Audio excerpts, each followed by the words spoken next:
Welcome to this edition of Insider Secrets, the weekly podcast that turns real estate investing goals into reality.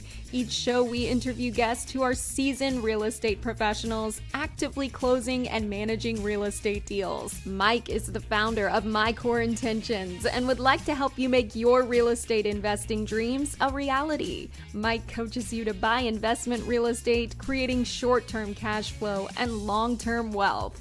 Your host and real estate coach, Mike Morawski, has more than 30 years of real estate investing and property management experience. Here's your host, Mike. Hey, what's up, everybody, and welcome back to this week's podcast. I'm glad that you are here for sure. One of the things that I always talk about is, are we being intentional about our activities and the things that we're trying to accomplish? When it comes down to the multifamily business, I believe that you have to be more intentional on the things that you do. There's so many moving parts. And what we're going to do this week on this week's episode is I'm going to spend some time answering some questions. So over the last couple of weeks, I've gotten a lot of questions from participants at the Multifamily Summit and a couple of other webinars that we've done. And it seems like a lot of these questions that come up are actually repetitive questions. And what I'd like to do is just kind of try and address some of those. So one thing I want to talk about, though, that I'm super excited about before we get started today is my new book's out. Multifamily Investment Secrets, Your Guide to Explosive Wealth in the Multifamily Business. I hit 7 categories on the bestseller list in the US, 3 categories, international bestseller. It's a great book. We've had a ton of downloads. We've had a ton of purchases. And if this is a book that might help your multifamily business or give you a little bit of education or just some weekend reading, download a copy of it for yourself or go to Amazon and grab a copy. I actually will be having a sale happening where you can get the book for shipping, $4.98. So we're going to be starting that. The link will be in the show notes and you'll be able to go for $4.98, shipping only, get the book and be able to read through that and see how it can be of help to you. And remember, if I ever can be of help or answer any questions, what we're going to do today, don't hesitate to reach out. Okay, so the first place I'm going to start is one of the questions is, why is multifamily real estate still a viable investment in 2024? The reason it's still a viable investment is because people need a place to live. We still have such a housing shortage in the US. Somewhere between 4 and 7 million households don't have places to live. And because of the affordable housing concept, it's interesting. You could go buy a $300,000 house. Your mortgage payment is going to be somewhere around $3,500 a month. And that doesn't include taxes and upkeep of the house or insurance. So when you look at that number as a homeowner today, it is cheaper to rent. It costs you about half to rent. And there's still that complaint that rents are going up. Well, it's still cheaper to rent than to own your own home. We've really become an investor nation. So that's what makes multifamily still viable in today's market. The other point around that is that there's market cycles, and market cycles will last anywhere between 8 and 16 years, depending on how long that cycle goes. And there's 4 different quadrants. The market will go up. You're going to have a lot of rent decreases in the first quadrant, and then you're going to have the expansion phase where we're going to get into rents going up and more new construction coming to the market. And that's where that market is really starting to climb up to the top, to come over the top. And then what happens is it reaches its peak and then it starts to come down for a period of time. And we are on the downside. We are actually in the 4th quadrant right now. And we are going to be coming out of this. And all the data, all the indicators, all the economists are all on the same page of this too, that there's not going to be a recession, that it's going to be short-lived, that it's going to be a soft landing, and this thing could turn any day. And actually, with the election being just passed, we're going to see how quickly now we cycle out of this and start to go back up. And the one thing I tell people is, right now is the time to get in multifamily. Right now is the time to get in real estate investing, because you position yourself, you position your investments in front of that next bull run. Then what's going to happen? Boom, you're going to be in front of it. You're going to have the wind at your back. Your investments are going to become more profitable because of rent increases and higher operations and higher occupancies. And all of a sudden, your capital does better than double in a period of time. And sometimes that could be 3 years, sometimes it could be 5 years. One thing I would say is that it's a proven fact that at a 15% IRR, your money will double every 5 years. And strategically, we try to come to the market with investment opportunities where people are going to see a 17% per year return, which puts them somewhere at about a 2.8 multiple, giving them better than doubling their money in that 5-year period. So, hey, if you're a passive investor and you're looking to invest in multifamily, this could be a great time for you to add to your portfolio, build some generational wealth, get some tax advantages, and create more cash flow for yourself. And everybody likes more cash flow. Okay, next question. What are the best ways to increase a multifamily property's value? That's a great question. So multifamily values are dictated by the NOI. The NOI is the net operating income. The net operating income is derived as a result of rents that come in, other income that comes in, all the vacancies taken out of that, concessions, bad debt, loss to lease, which gives you a line item called effective gross income. That's the money that's left over to go pay your bills. Now, you pay all of your expenses and you have NOI. Your NOI is everything that comes in, everything that gets paid out before your debt service. That's the money that you have left over to pay your debt service, your interest and your principal on that multifamily asset. Now, how do you increase value? Well, there's two ways. There's appreciation and then there's forced appreciation. In the multifamily space, because values are derived because of NOI, you want to force the appreciation. So you're going to force that appreciation through things like capital improvements. If you can buy a property and you can go in and take classic units, maybe you buy a 1970s product or a 1980s product, and there's units that are still old style, and you can go in and update those, you can push rents as a result of that. Now, one caveat to this is that it is market specific. So let's talk about markets for a quick minute here. Markets, three types of markets. Primary markets like your Chicago, New York, LA. Secondary markets like your Madison, Wisconsin. And then tertiary markets, which are markets outside of those secondary markets. And depending on the market you're in, a tertiary market might not give you the value you're looking for. It might give you cash flow, but it might not give you the increase in value that you're looking for. Secondary markets, primary in the asset class, you're going to get more value added. So you're going to go in, you're going to do repairs, renovations, bring those classic units up to premium units.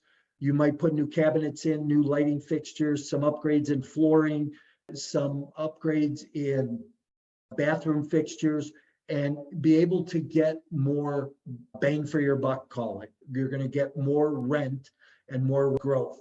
Now, if you're in a market like Tampa, Florida, where the market has just been exploding for the last several years and population growth is growing and job growth is growing, you can really push your rents. I'll tell you a quick story. We bought an asset in Tampa, Florida in 2021.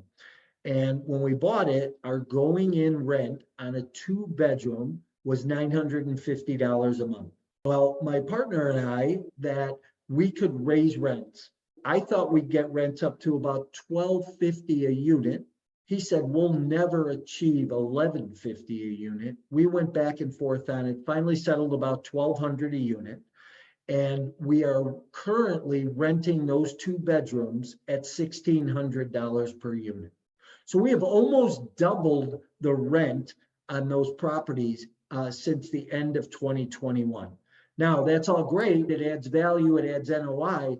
But when you have rising costs of insurance, when you have rising costs of taxes and labor, it causes that value to still kind of stay flat or stay stagnant. And then you have old rents that need to catch up with the new rents.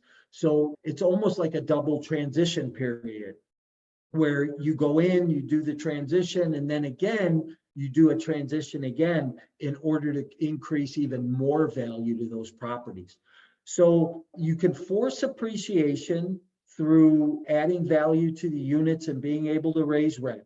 Another way is operations. How does a property currently operate? What are the owner's expenses? What is his management team currently doing? And can you go in and run things better? Can you run things more efficiently? Where can you save dollars on your expenses along the way? Remember, in business, there's two ways to create money. You can either raise the income by raising the cost of your product, raising your rents, and decrease expenses. And the perfect world is a good combination of both. Raise your rents, decrease your expenses, create better operations, add amenities, and this is going to continue to add value. If you add $1 of NOI to a property that has a cap rate of 6.5% on it, for every $1 of NOI you add, you increase the value of that property $240. So the math says that I can increase my NOI by adding dollars to my NOI. So that equals $240. Do you want to add your NOI on an annual basis during the ownership period? Okay, so another question. How should I approach financing a multifamily investment? That's a great question. There's this thing called the capital stack, and is all the different tranches of money or funding that you bring in to finance a multifamily opportunity. So it doesn't matter if that multifamily property you're buying is a $5 million property, it's a $50 million property. Capital stacks can work the same depending on the asset class, the operations. So part of that capital stack is your debt. Your debt is typically going to be about 65 to 70% of the capital stack. That's going to be your major portion. Debt is financed through local banks. It's financed through the agencies being Freddie Mac, Fannie Mae, HUD. That's agency debt. And then there's also institutional debt that's available for multifamily operators with the right experience and enough knowledge. And that institutional debt can come through plumbers unions, teachers pension unions. It can come through insurance companies.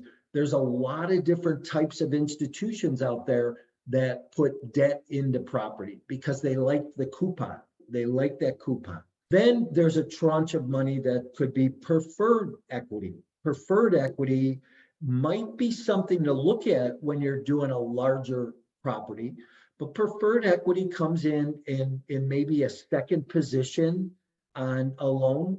It lessens the amount of common capital that you need to go raise or GP capital that needs to come to the table. But preferred equity might take that loan up to 85. So if you're going to get a 20% tranche or a 15% tranche of preferred equity, that equity usually runs at about 15% per year. Now, it doesn't all have to come from cash flow. Some of that will come from back end. Some preferred equity will sit in a deal for a long period of time. Some preferred equity will sit in deals for shorter periods of time and you have to backfill it out. But preferred equity could be the second tranche. The next tranche might be common equity. Can I go to the street to private investors, to limited partners, and raise equity? If you're going out and you're doing a $50 million equity, that's going to entail you maybe to raise about the common equity. Preferred equity will offset that. Maybe now only you have to raise half of that or $7 million in common equity. And then there's the GP side. How much is the GP or the sponsorship team going to have in that particular deal? 5 to 10%. and the rest is common equity, preferred equity, and then your debt. So there's different ways to fund these, and your equity comes from different places. Another question that people ask a lot is, where can I go get equity? Well, when you're raising capital, equity or common equity will come from family and friends in the beginning. People that you know that might have a lot of wealth or are income earners, high net worth earners. So that's where the first piece comes. And then I always tell people, I say, then you got to go to everybody else, everybody you don't know, because there's so many people out there today that don't know the power behind real estate, that don't know how real estate can benefit their future or their portfolio. And I have a number of investors that started out investing 50,000 and now they have $1 million in real estate and they own their partners in 1,000 units. So there's a lot of opportunity with private investors out there. And then there's the investment dollars that will come from family offices. Traditionally, groups of families that come together or have had an exit from another business and they've gotten a large payday, could be 50 or $100 million, makes up a family office. And family offices are all not the same. They invest in different asset classes. They invest in different opportunities. But there are family offices that will invest in multifamily. And then there's the third piece of equity that you can go look for, and the institutions. I've done some institutional deals in the past where we've had life insurance companies as our partners. And those life insurance companies come in just like an LP. Institutional money will sit in the deal. They want a little bit more preferred return, but take a little bit less on the back. So it can balance out. You might only have to pay them current what you're paying everybody else, but then they get the rest on the back end when you sell, just like everybody else would. So they take less equity, more of the preferred return piece. I really like this question. What are the common risks in markets? So people are asking, what are the common risks in markets? Well, any market can change. It can get better, it can get worse. And the things that drive that are, or unfortunately in some cases, can be politics. And I'm not going to get into politics, but if policies change, like let's look at California. There's markets in California that have instituted rent control. And is rent control good for us? Not really. As an owner operator, rent control makes it tougher for us to do our business. When you have rising costs of insurance and rising costs of taxes and you can't raise your rent, how do you offset that? It really hampers cash flow on those properties. And it causes the NOI to drop. And when NOI drops, value drops. Because remember that NOI or cap rate is an inversion. When cap rates go up, pricing goes down. When cap rates go down, pricing goes up. It's the same thing with NOI. If your NOI drops, your value is going to drop.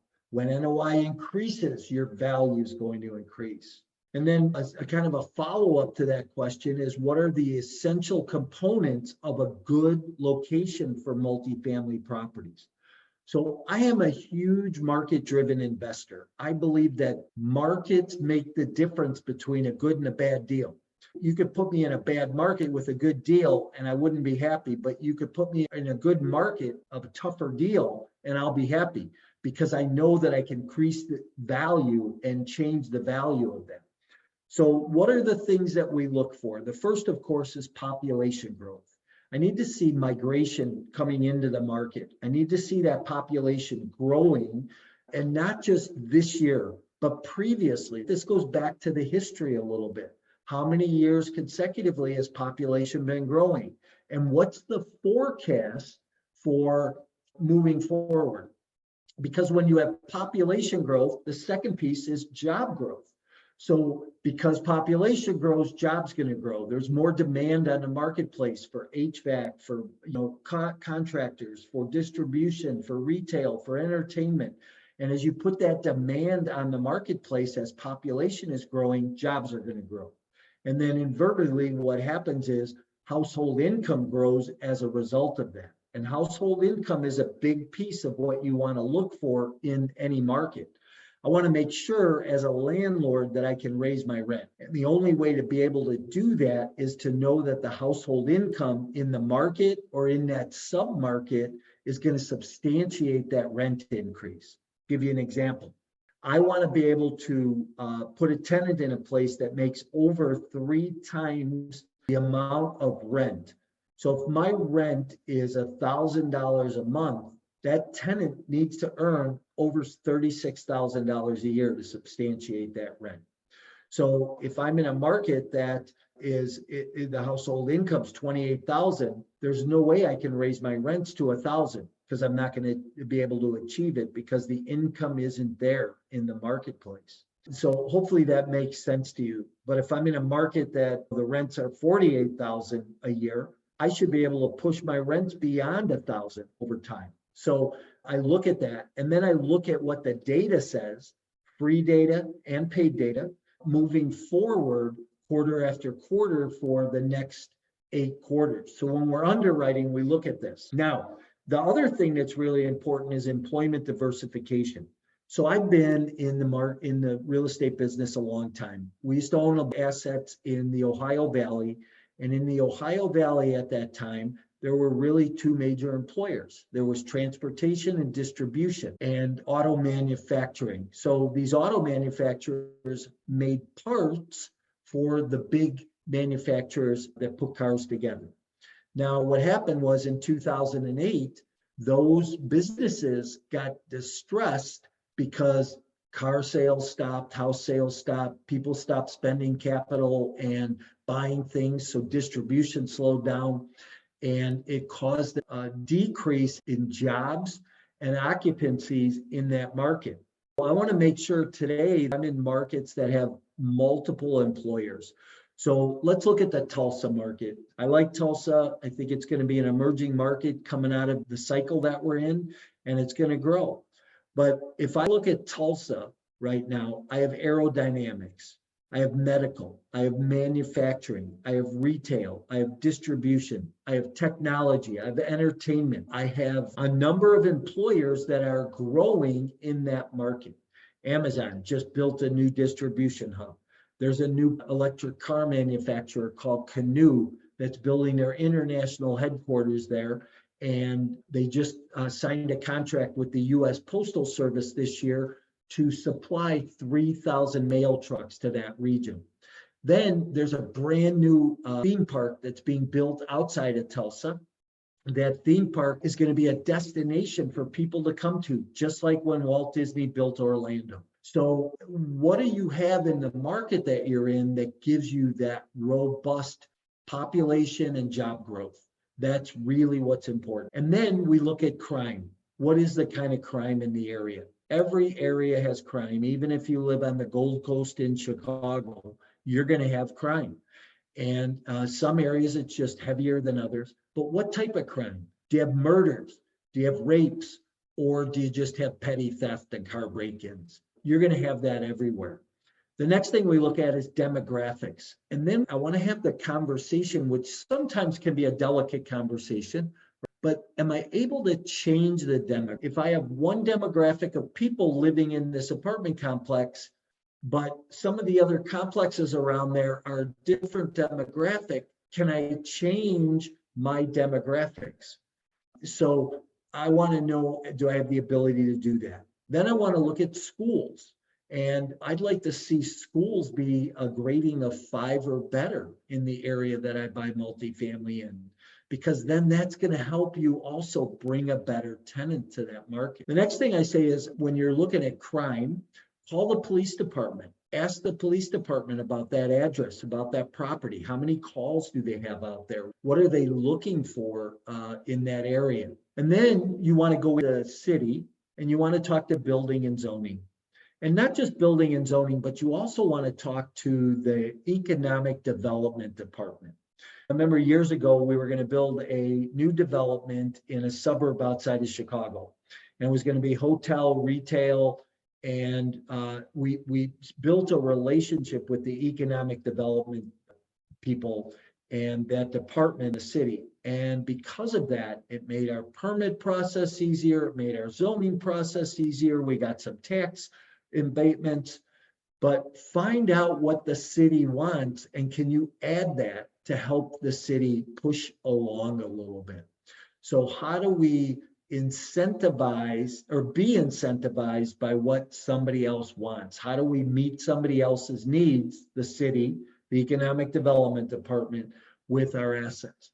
Remember that when you make changes to a property, you not only affect that property, but you affect the market around it. So the small business on the corner benefits because you bring a better tenant that spends more money, that increases the profitability of that small business.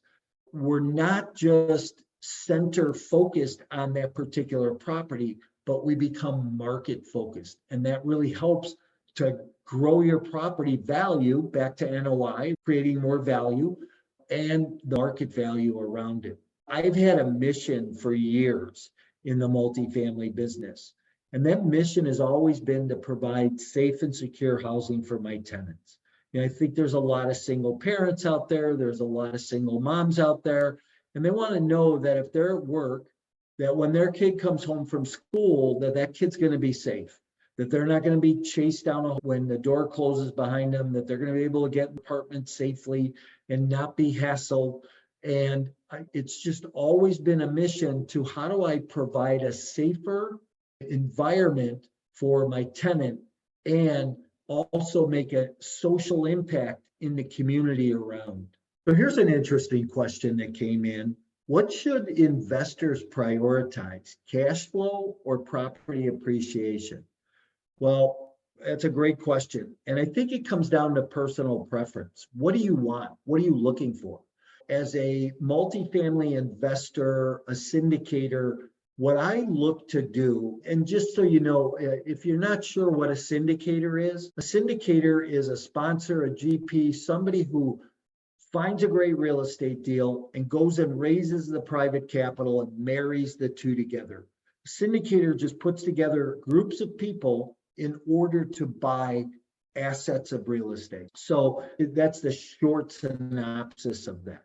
But what do you want? Do you want cash flow? Do you want long-term wealth? As a syndicator, I try to fill three buckets for my investors. The first one, flow. Can I put more cash in my investor's pocket on an annual basis? And then long-term wealth. How do I increase the wealth of my investors over time and help them create generational wealth as a result of real estate investing? I want to protect their principal. I want to create more cash flow. I want to give them generational wealth. And then the fourth piece is to have tax advantages. If you're a high net worth investor, how do I offset your income for your passive income, your active income through strategies that we have in the real estate so you pay less taxes? We're all going to pay taxes, but why should we pay more? I'll give you an example. I was on the phone yesterday with an investor. He said, oh, I just invested in this mobile home park and put $50,000 there. He goes, my accountant just called me, told me I'm going to have a tax bill of $100,000 this year. I said, wow, that's a shame. I said, would you like to offset that $100,000? He goes, how?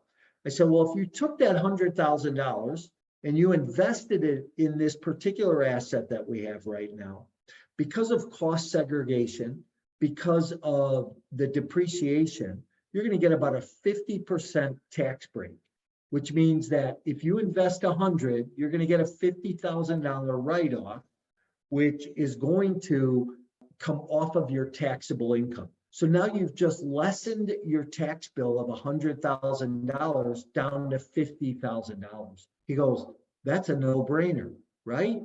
Wouldn't you agree that that's a no-brainer and those are benefits that investors can have? So not every deal is going to do that. Not every deal is going to do that after the first year. It all depends on the sponsor and the GP, how they put it together, what they're doing with that depreciation, how they're distributing it. So there's different things you can look at. We're looking at doing a commercial asset which is going to give even more depreciation and more cash flow to investors.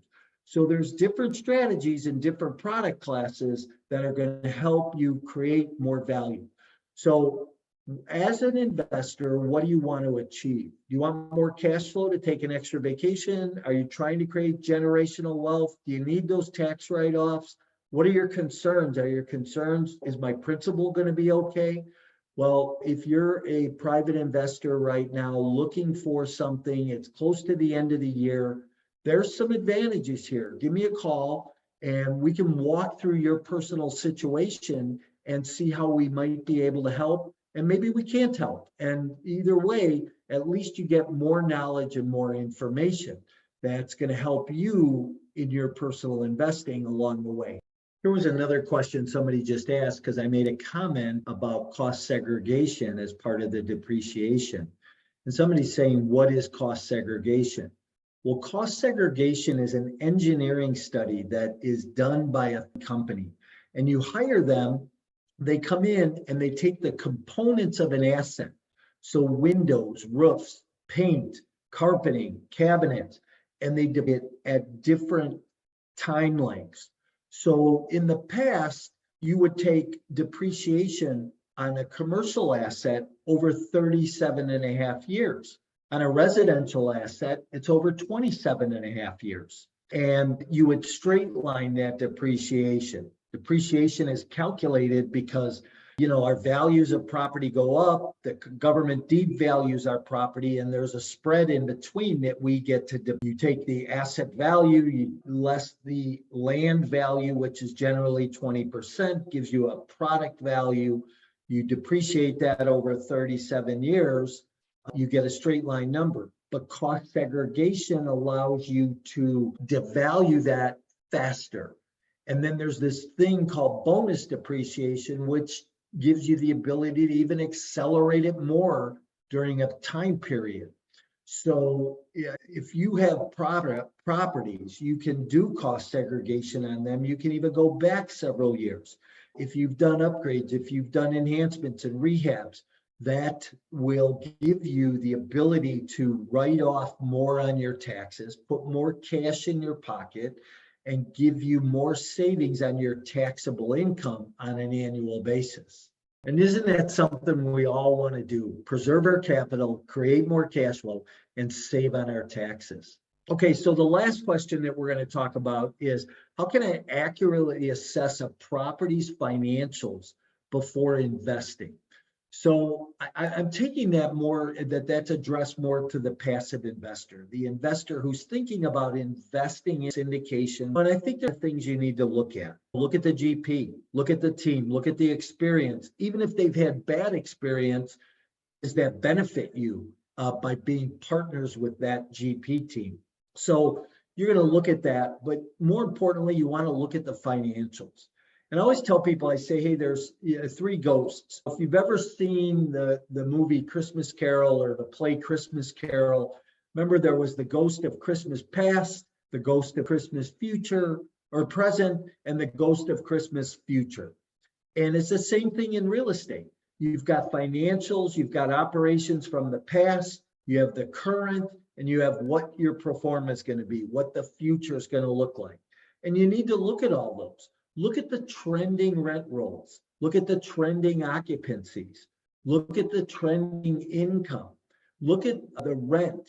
Look at the expenses. Are there any anomalies when you look through those where maybe month after month it's $600-700 for a bill, and then all of a sudden it spikes to $1,400? What caused that spike? Why did it grow? Dig into that. When somebody tells you, hey, I have $100,000 worth of other income on this property, well, where's that other income coming from? It could be coming from application fees, move-out fees. It could be coming from eviction fees. It could be coming from different places, laundry facilities, parking, the amenities that you might be selling on a property. So always dig into the numbers, because I always say the math doesn't lie. If you can get your arms around the math and you can understand what that current owner is doing and what you need to do to run that property properly, if you're an active investor, or know what the GP team's going to do if you're a passive investor, then you'll be able to make clear decisions. Make your decisions investing in these syndications based on the sponsor, based on the finances, based on the pro forma, and has the sponsor proven that out previously in other assets, and based on what the projections are. And then I always tell people, I say, you got to go on your gut. What do you feel about it? Do you feel comfortable? Is it going to work? Do you feel comfortable and confident in the sponsorship and the team? How is this going to benefit me in the long run? So I hope that was helpful. I hope today's been helpful for you. Thanks for being here. I love doing these podcasts, especially I love these Q&As because there's always a myriad of questions. People wanting to know different things, and just bring some education, bring some free stuff to the market that you can benefit from. So, hey, let me just kind of start to warm this up a little bit. Coming in January, I'll be doing my annual goal setting event. It's an online event every year. We're going to have a workbook. We're going to spend a half a day just talking about goals, about what you want to accomplish, and helping you get set up for 2025, whether you're going to be an active investor or a passive investor, and helping you build your business, build your platform and your portfolio. Thanks for being here, everybody. If you are following us on Instagram or Facebook or any of the other social media platforms, thank you. Please tell somebody about us. And if you're not following us, follow us, please. Follow us on Instagram, on Facebook, on YouTube, on TikTok. We are always bringing out relevant content, information for you that's going to help you build your business, that's going to help you grow mentally. And I always tell people, hey, none of us ever grow unless we grow personally. Then we'll grow professionally. So how do we help you do that? Mindset, goal setting, be part of our community. And listen, join our inner circle. Join our inner circle and get some benefits as being a member with us, and how that's going to help you grow and help you benefit your business, whether passively or actively. Have a great week, everybody. We'll see you next week. If I can answer any questions along the way, don't hesitate to reach out to me personally. Thank you, Mike. And thank you for joining us for another great episode of Insider Secrets. As always, Insider Secrets is brought to you by My Core Intentions. Wherever you hang out on social media, you will find Mike and My Core Intentions. Please like and follow us to get the most up-to-date real estate investing trends. Visit mycoreintentions.com, where you can get expert coaching on all things real estate investing and property management. If you're looking to become an expert, Mike's coaching will help you scale your real estate investment business. We're looking forward to having you back again next week for more Insider Secrets.